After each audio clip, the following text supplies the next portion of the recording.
হ্যাঁ, 19শে জুন 1961। জনৈককে উদ্দেশ্য করে শ্রী জীবনকৃষ্ণ বললেন, দেখ বাবা, এই মনুষ্য দেহ কি অপূর্ব। এই প্রাণ শক্তি আমার সহস্রারে উঠল, আমার ভগবান দর্শন হলো, তারপর আমার চৈতন্য সাক্ষাৎকার হলো। কিন্তু দেখ বাবা, প্রশ্ন রয়ে গেল, আমি তো ভগবান দেখলাম, কিন্তু এই যে অগণিত মানুষ আমার সামনে রইল, এরা কে? কিন্তু এর থেকে অ্যানালজি উপমা টানা যেতে পারে যে, ওহো, আমার ভেতর সেই আত্মা, অতএব এদের ভেতরেও সেই আত্মা। কিন্তু আমি যদি এই কথা বলি তাহলে লোকে বিশ্বাস করবে না, বলবে, ও দেখ, লোকটা চিট, এতে হলো না। যখন জগতের লোক এসে বলবে, ও মশাই, আমি আর আপনি এক, তখনই। আর বাবা, আমি কাউকে এখানে ডেকে আনিনি, দৈব এমন যে আমার কাছে এই সব লোক আপনিই এসেছে। আমি কখনো কোথাও যাইনি, আর কোথাও আমি মুখ খুলিনি কারুর কাছে। প্রথমে যখন আমার দুটি বন্ধুর কাছে এই কথা কই, তারা সেই রাত্রেই আমার সারা রাত ধরে স্বপ্নে দেখেছে, আর তারপর দিন ভোর হবার আগেই, তখন প্রায় 4টে বাজে, আমার ঘরের দরজা ঠেলছে। আমি তো মনে মনে ভাবলাম, আচ্ছা লোক, ঘুম নেই, এই শীতকালে কে আবার দরজা খোলে? আমার মনের ইচ্ছে। যাই হোক, দরজা তো খুলে দিলাম। দরজা খুলেই দেখি তারা, ছাত্র বন্ধু তারাচরণ চট্টোপাধ্যায়। তারা বলছে, আরে মশাই, সারা রাত ধরে আপনাকে স্বপ্নে দেখেছি। আমি বললাম, তাতে কি হয়েছে, বেশ করেছিস, আয় আয় বস। আর একজন সঙ্গে সঙ্গে এসে বলল, মশাই, সারা রাত ধরে আপনাকে দেখেছি। আমি বললাম, তা বেশ করেছিস, আয় ঘরে বস। এক সময় ঘরে কথামৃত।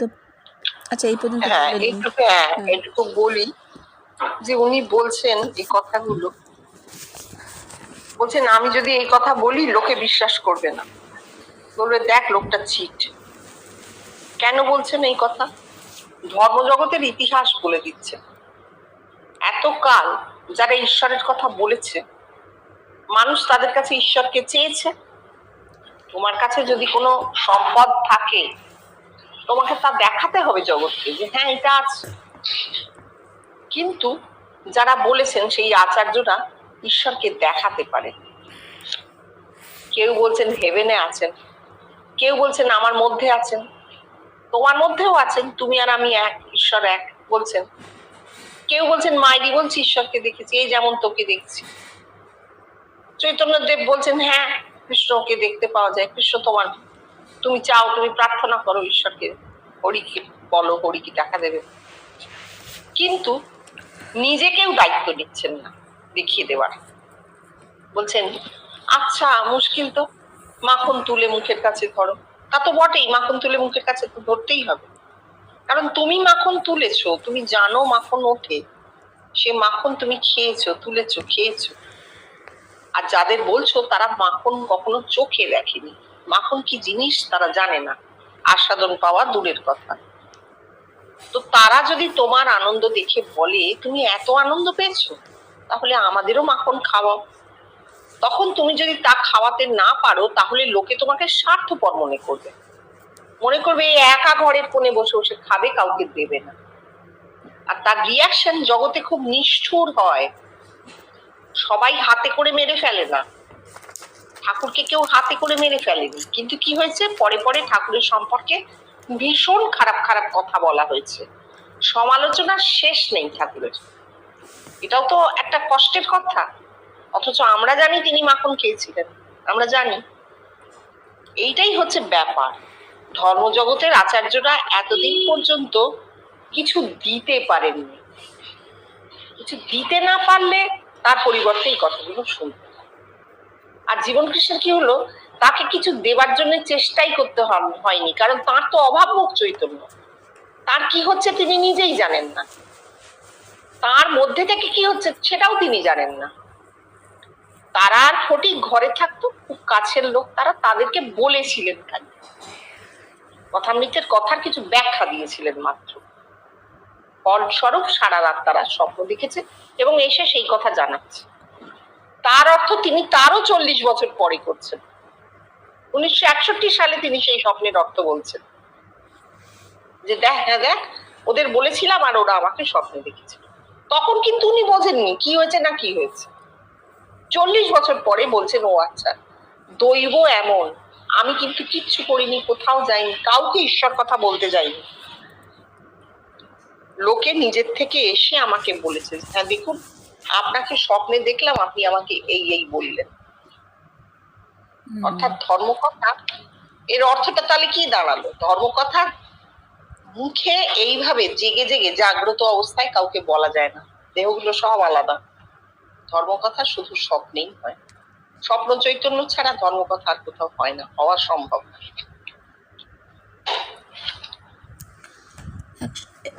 এক সময় ঘরে কথামৃত পাঠকালে ঠাকুর শ্রীরামকৃষ্ণের সমাধি, এই কথা শোনা মাত্র এসে জীবনকৃষ্ণ গভীর সমাধিতে মগ্ন হলেন। তারপর সমাধি থেকে ফিরে বললেন, এতে কি হলো বাবা? তোরা হাঁ করে দেখলি আর ভাবলি, ওহ এই সমাধিতে কি হলো জানিস? এই লাইফ পাওয়ার আমার সহস্রারে উঠে কি হলো? বোধ, টু সাম এক্সটেন্ট লয় হলো। অবশ্য তোরা বলবি আনন্দ রইল নাকি? হ্যাঁ, আনন্দ তো রইলই। এই বলার পর পুনরায় সমাধিস্থ হয়ে সচিদানন্দ অবস্থা প্রাপ্ত হলেন। এই অবস্থাতেই বলতে লাগলেন, দেখ বাবা, এই যে দেখছো নিজের মুখমণ্ডল ও গণ্ডদেশ দেখিয়ে, এই যে আমার মুখ ফুলে উঠছে দেখছো, দ্য আনডিফাইন্ডেবল প্লেজার, সংজ্ঞা বহির্ভূত আনন্দ। কিন্তু এতে জগতের লোকের কি হলো? তোরা যে এতগুলো লোক বসে রয়েছিস, তোদের যদি সঙ্গে সঙ্গেই আমার মতন হতো তবে বুঝতাম এ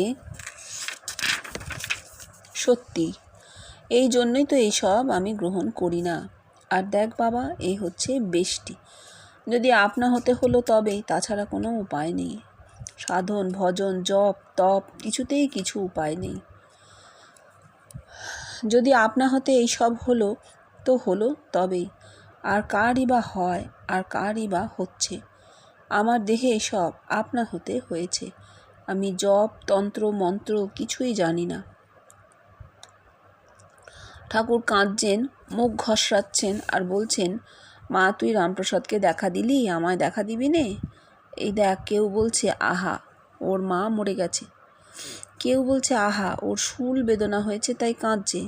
ঠাকুর জানতেন ভগবানকে দেখা যায়, সেই জন্যই তিনি ভগবানকে দেখবার জন্যে কাঁদছেন। কিন্তু বাবা ওসব হাঙ্গামা কিছুই ছিল না। আমি জানতামই না যে ভগবানকে দেখা যায়, তা আবার কাঁদবো?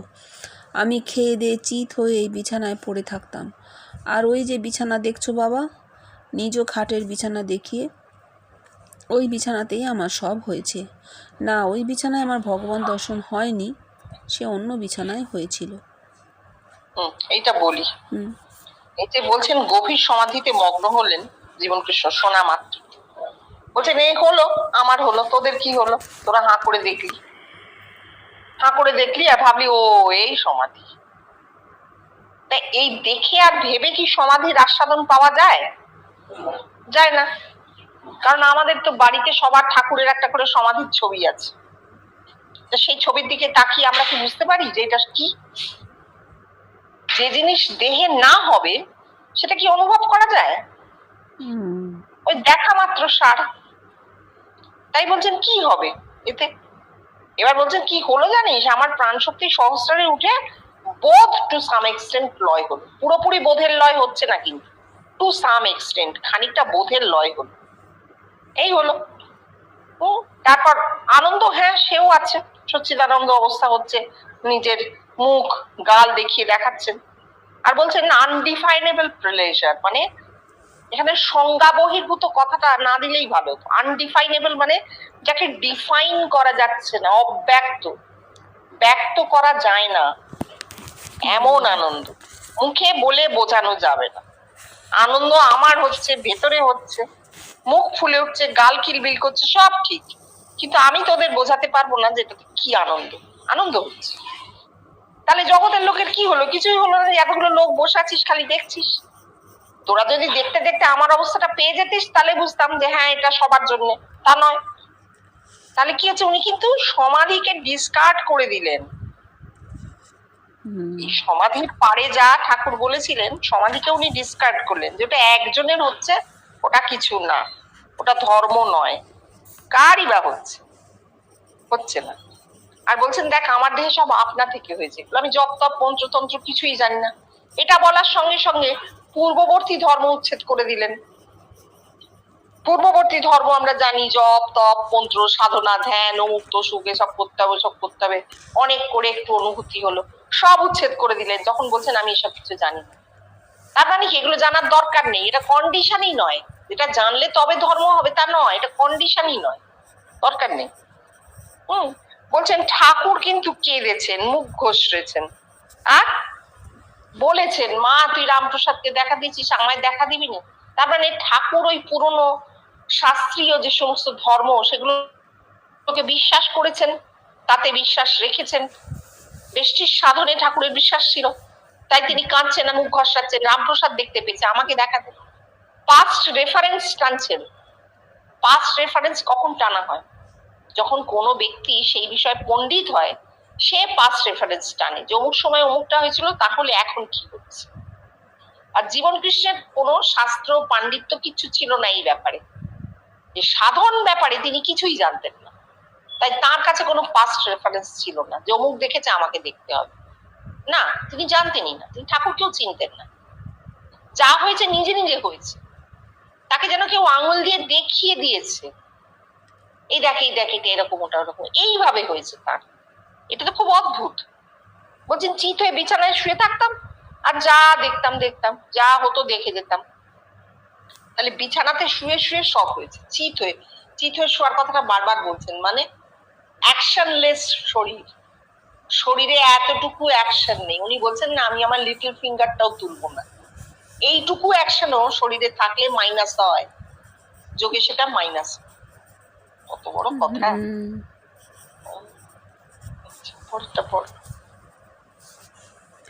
কথা প্রসঙ্গে এক সময় শ্রী জীবনকৃষ্ণ ঘরের সকলকে উদ্দেশ্য করে বললেন, এই দেহ কি অপূর্ব জানো বাবা, আজ আমার 69 বছর বয়স, আজও আমার অনুভূতি হচ্ছে। ধীরেনকে লক্ষ্য করে, এই দেখ না, আজ দুপুরবেলা ধ্যান করতে করতে এক অপূর্ব অনুভূতি হয়েছে। যদিও আমার দর্শনের কথা বলবো না, তবে এইভাবে বলি শোন। দেখ তোদের আমি বলেছি বোধহয় মনে আছে, যে সুষুপ্তিতে যাবার আগেও যেমন স্বপ্ন হয়, তেমনি আবার সুষুপ্তি থেকে ফেরার সময়ও স্বপ্ন হয়। সেই রকম এই দৈববাণী সম্বন্ধেও আজ ধ্যানে ওই রকম বুঝতে পেরেছি। আচ্ছা তোদের বলেছি বোধহয় মনে আছে, প্রথমে শূন্যতত্ত্ব থেকে নাদ তত্ত্ব, তারপর সৃষ্টি তত্ত্ব। এই না, যদি শব্দ পাওয়া যায় তাহলে আর শূন্যের দরকার হচ্ছে না, এই নাদেই শূন্য বিজড়িত হয়ে রয়েছে। তোদের আমি বলছি বোধহয় মনে থাকবে এই দৈববাণী সম্বন্ধে, যে আমি একবার দৈববাণী পাই, যাতে আমায় বলছে আপনি দয়া করে ইউরোপ চলুন। এই কথার কি ব্যাখ্যা দিয়েছিলাম কারোর মনে আছে? জনৈক, আপনি বলেছিলেন যে আপনার লোয়ার সেলফ থেকে এই দৈববাণী উত্থিত হয়েছে। শ্রী জীবনকৃষ্ণ, হ্যাঁ, এখন আমি এই দৈববাণী সম্বন্ধে আজ ধ্যানে বুঝতে পেরেছি যে ওহ এই ব্যাপার। কি বলবো বাবা, তোমার দেহে ভগবান, সেই ভগবান তোমার ভেতর রূপ ধারণ করে ফুটে উঠে তোমায় শিক্ষা দেবেন। সাংখ্য বলে গেল ঈশ্বরা সিদ্ধে প্রমাণা ভাবাত, কিন্তু এই ঘরের লোক প্রমাণ করেছে ঈশ্বর আছেন।